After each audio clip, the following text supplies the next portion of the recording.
Kita beri tepuk tangan yang paling meriah untuk Ketua Umum kita. Ketua Umum PDI Perjuangan Megawati Soekarno Putri dalam pembukaan Rakernas PDIP menyebut demokrasi memerlukan kontrol dan penyeimbang. Di masa pemerintahan Prabowo, Megawati menyatakan posisi PDIP harus tetap mendengarkan suara akar rumput. Sebagai partai yang memiliki sejarah panjang di dalam memperjuangkan demokrasi, kita tetap menempatkan penting adanya checks and balances. Bahwa demokrasi memang memerlukan kontrol dan penyeimbang. Namun kita juga tidak menafikan bahwa berpolitik mengandung esensi untuk selalu mendapatkan kekuasaan. Hanya bedanya apa toh? Yaitu strategi dan cara untuk mendapatkan kekuasaanlah yang membedakan kita dengan yang lainnya. Lalu bagaimana sikap PDI Perjuangan terhadap pemerintahan ke depan? Tentu harus dicermati dengan seksama. Partai harus mendengarkan semua suara akar rumput, dari yang berteriak-teriak sampai sayup-sayup. Megawati juga menekankan PDIP tidak perlu selalu berada di zona nyaman. Karena partai kami adalah partai yang mempunyai keteguhan dan kesabaran yang luar biasa. Siapa yang nggak mau ngikut? Ya iyalah, udahlah, nggak usah zona nyaman melulu. Wakil Ketua Umum Partai Gerindra Habibur Rahman menanggapi pidato Ketua Umum PDI Perjuangan Megawati Soekarno Putri yang memberi sinyal akan oposisi. Menurut Habib, PDIP akan bersikap seimbang terhadap kebijakan pemerintahan nantinya. Kami justru melihat bahwa yang beliau sampaikan dalam konstitusi kita tidak dikenal yang namanya oposisi, ya. Tapi di dalam atau di luar pemerintahan, dan sampai saat ini sepertinya belum diputuskan bahwa mereka akan di dalam atau di dalam pemerintahan. Jadi kalau ada kebijakan pemerintah yang baik, terlepas mereka di dalam atau di luar pemerintahan, mereka yang saya dengar akan support. Dan kalau ada kebijakan pemerintah yang kurang baik, mereka akan kritik, akan kasih masukan secara elegan. Jika melihat hasil perolehan kursi di DPR RI 2024 hingga 2029, Koalisi Indonesia Maju berpeluang mendapatkan tambahan kursi dari PKB dan Nasdem. Jika di total, Koalisi Indonesia Maju yang terdiri dari Golkar, Gerindra, PAN, Demokrat, Nasdem, dan PKB akan memiliki 417 kursi atau menguasai 71% kursi di DPR. Sementara yang berpeluang oposisi adalah PDIP dan PKS yang jumlah kursinya mencapai 163 atau 28% kursi di DPR. Direktur Eksekutif Carta Politika Indonesia Yunarto Wijaya menganalisis besar peluang PDIP akan memilih sikap oposisi ke depan. Meski demikian, Yunarto memprediksi sikap PDIP akan diumumkan saat Kongres, bukan saat Rakernas pekan ini. Saya pikir Sekjen itu kan representasi dari Ketua Umum, dan statement-statement yang keluar dari Mas Hasto beberapa bulan terakhir sepertinya menunjukkan memang sikap untuk tetap berada di luar pemerintahan. Walaupun menjadi menarik, berbeda memang sepertinya dengan sikap Mbak Puan yang cenderung lebih lentur atau orang-orang yang dianggap dekat dengan Mbak Puan. Saya melihat dalam Rakernas ini tidak akan ada keputusan atau deklarasi menjadi bagian dari pemerintahan Prabowo Gibran atau di luar pemerintahan Prabowo Gibran. Saya menduga bahwa keputusan itu biasanya kalau di PDI Perjuangan baru akan diambil setelah Kongres, dan Kongres itu 2025. Rakernas PDIP akan berakhir hari Minggu besok. Namun, dalam beberapa pernyataan Sekjen PDIP Hasto Kristianto, PDIP sering disebut akan mengambil sikap oposisi. Tim Liputan, Kompas TV.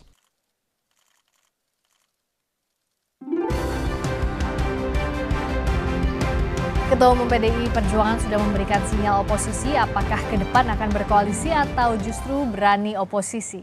Kami akan bahas bersama politisi PDIP nanti. Kita masih menunggu Masinton Pasaribu yang ada di arena Rakernas dan sudah bergabung dosen ilmu politik Universitas Al-Azhar, Ujang Komarudin. Selamat malam, Kang Ujang.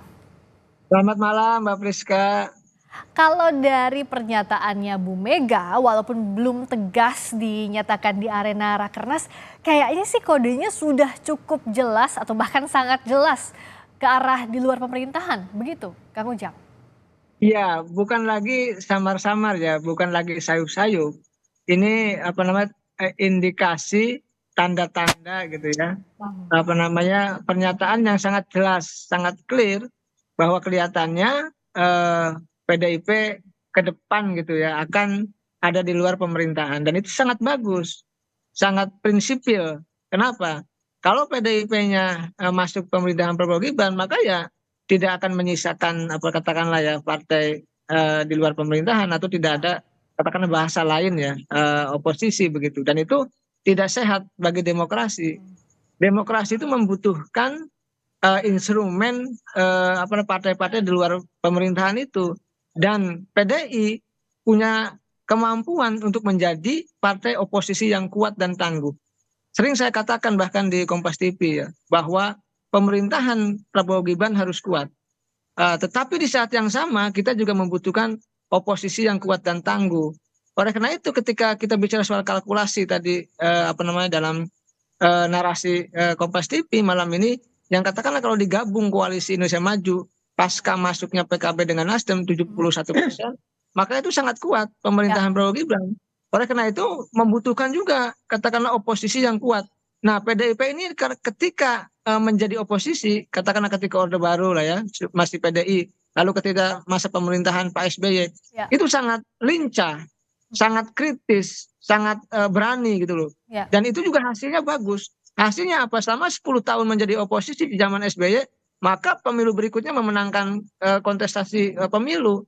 Dan itu menjadi investasi yang baik ketika itu, ketika memilih menjadi partai oposisi.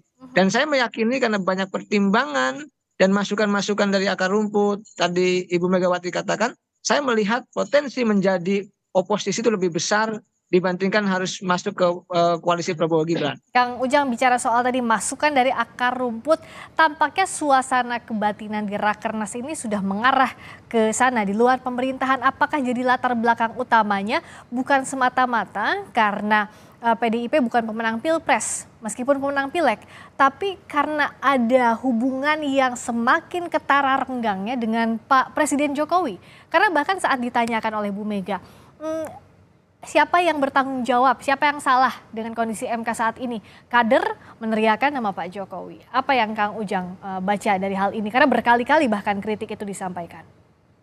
Ya, ada beberapa poin yang bisa saya sampaikan terkait dengan persoalan ini. Pertama, tentu PDIP mempertimbangkan suara-suara ya apa namanya masukan dari akar rumput tadi. Dan saya meyakini ya akar rumput ini di PDIP banyak yang menginginkan PDIP masuk mohon maaf di luar pemerintahan. Berbeda dengan elit-elit yang sudah nyaman. Ya, elit yang sudah nyaman di PDIP tentu ingin masuk pemerintahan. Agar apa? Ya agar misalkan kalau punya kasus aman. Kalau di pemerintahan tidak dikerjai, kan begitu. Nah, yang kedua pertimbangannya saya melihat ya bahwa bisa jadi bahwa PDIP hari ini tidak nyaman dengan Pak Jokowi. Dan kita tahu sama-sama tahu juga dan paham sama-sama paham bahwa Pak Jokowi ya kita menitipkan Gibran sebagai ketika itu cawapres dan sekarang sudah terpilih sebagai wakil presiden yang akan dilantik bersama Pak Prabowo. Jadi kalau posisinya mendukung Prabowo Gibran itu tidak mungkin gitu loh. Maka pilihan menjadi oposisi akan lebih besar. Nah, yang ketiga saya melihat ya kita membutuhkan instrumen partai yang bisa bermanuver kuat untuk bisa mengkritisi pemerintahan.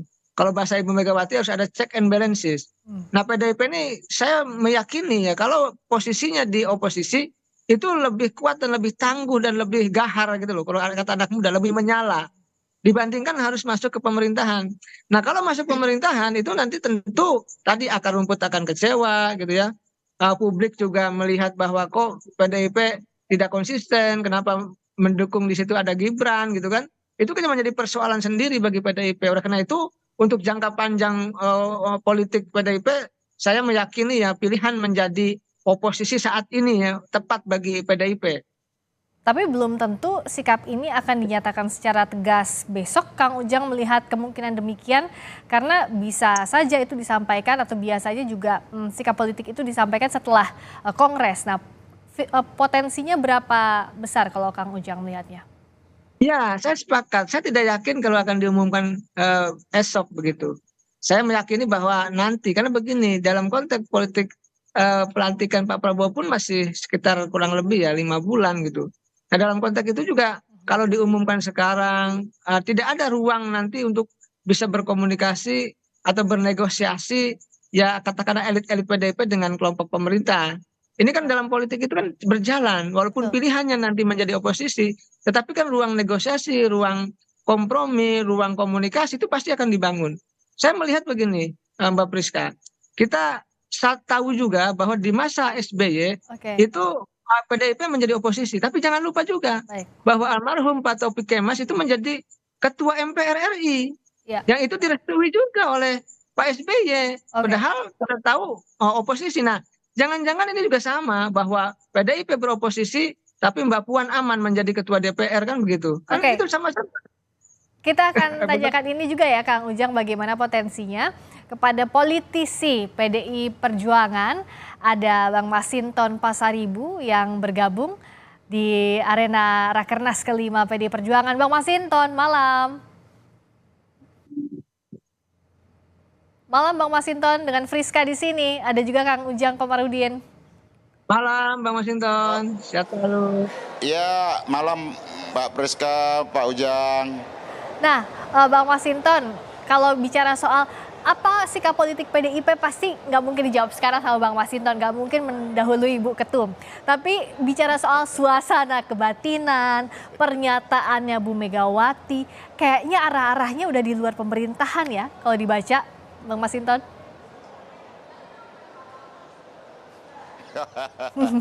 Ya itu juga membaca arah-arahnya juga nggak boleh mendahului.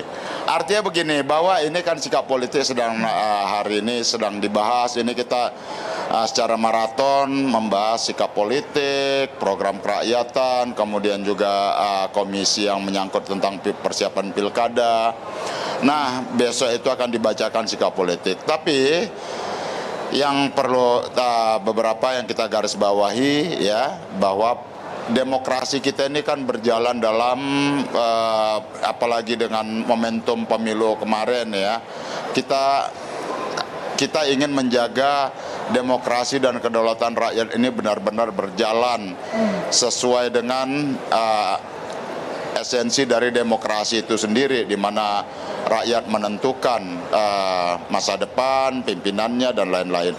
Nah tentu kalau menyangkut tentang sikap politik ya, bahwa demokrasi itu kan membutuhkan mekanisme check and balances, butuh kontrol, butuh pengawasan, butuh keseimbangan ya. Nah artinya bukan langsung bisa disimpulkan, kita juga saya tidak langsung menyimpulkan bahwa akan ada di luar pemerintahan, tidak. Kita harus mengawal dan menjaga agar mandat reformasi demokrasi yang sudah kita jalani selama 26 tahun ini berjalan sesuai dengan semangat kita melakukan reformasi dan demokrasi lalu, begitu ya, di mana esensi dari demokrasi itu adalah bagaimana pengelolaan kekuasaan negara, pemerintahan dan lain-lain itu bekerja untuk kepentingan rakyat tadi. Nah, Bang Masinton, tapi kalau bicara soal konsep kerjasama yang ditawarkan PDI Perjuangan ini opsinya apa saja sih? Tadi kan Mas Ganjar sudah bilang juga bahwa ada konsep kerjasama. Nah, kerjasama ini konteksnya bagaimana membacanya? Ya tentu kan begini ya, bicara tentang negara harus berjalan sesuai dengan koridor konstitusi sebagai landasan dasarnya. Bagaimana negara mampu mengakselerasi, mempercepat laju kesejahteraan masyarakat dan lain-lain begitu. Nah, kerjasama itu ya kalau kita kita lihat muara dari hilir dari politik itu kan bagaimana rakyat bisa memperoleh manfaat dari tata kelola negara yang benar. Bagaimana rakyat bisa memperoleh program-program yang dianggarkan melalui APBN. Nah, artinya kalau memang programnya itu bagus buat rakyat kan bisa dibangun kerja didukung. Kalau memang ternyata belum pas untuk rakyat, ya kita kan bisa kasih alternatif solusi kebijakan program seperti itu. Nah, artinya apa? Bahwa arus utama politik itu adalah untuk sebesar-besarnya manfaat untuk kesejahteraan rakyat. Oke. Nah, terakhir singkat saja Bang Masinton, besok itu akan dipastikankah di mana posisi PDI Perjuangan, di dalam di luar pemerintahan, atau masih ada opsi setelah Kongres? Iya, tentu ini kan kita besok masih rakernas, apakah sikap politik itu berada di dalam atau di luar, saya belum ke sana ya, tetapi kita yang perlu kita underline itu adalah tentang bahwa demokrasi ini harus kita kawal. Maka semangat dari Rakernas ini adalah disimbolkan dengan api abadi yang kita ambil dari Merapen, Grobogan, Jawa Tengah, bahwa obor ini adalah dia menjadi suluh buat menerangi demokrasi kita yang sedang dalam kegelapan hari ini. Api Merapen yang kita bawa itu ke arena Rakernas adalah sebagai obor penerang buat bangsa ini. Seperti itu. Nah, bagaimana nanti hasilnya menerjemahkan secara lebih eksplisit yang disampaikan Bang Masinton tadi, yang juga sudah disampaikan Bu Ketua Umum, kita akan baca di Rakernas kelima. Terima kasih Bang Masinton Pasaribu, politisi PDIP, Kang Ujang Komarudin, terima kasih banyak sudah bergabung di Sapa Indonesia Malam. Kita jumpa lagi lain waktu.